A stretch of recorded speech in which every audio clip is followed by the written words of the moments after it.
Naiirita ako kapag nakikita ka. Hindi dahil galit, kundi dahil masakit pa.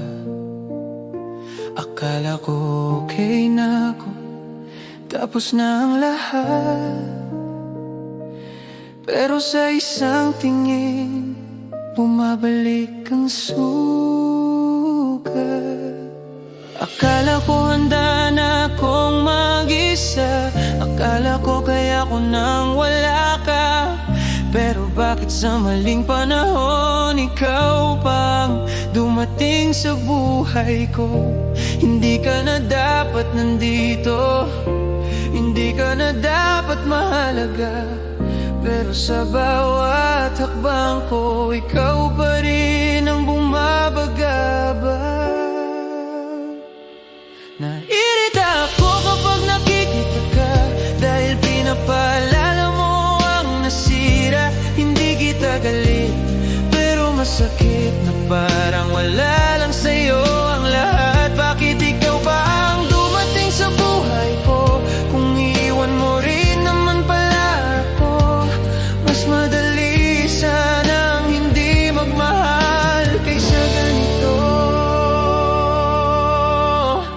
na parang kasalanan ko.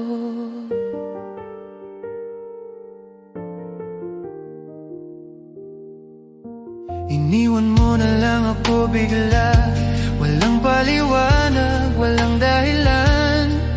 Tapos heto ka ngayon, parang wala lang, parang okay lang. Ako yung nag-ayos ng sarili ko, habang ikaw natutong maglaho. At sa bawat ngiti mong pilit, mas lalo lang akong nalulunod. Kung babalik ka lang para guluhin ang katahimikan na pinaghirapan ko, mas mabuti sanang tuluyan ka nang nawala, kaysa ganito kalahati lang ang totoo. Naiirita ako kapag nakikita ka, dahil akala ko tapos na ang lahat. Hindi pala galit ang nararamdaman, kundi pagmamahal na hindi papatay. Bakit ikaw pa ang dumating sa buhay ko? Kung aalis ka rin pala ng ganito, mas okay na sana ang mag-isa, kaysa masanay sa taong biglang mawawala.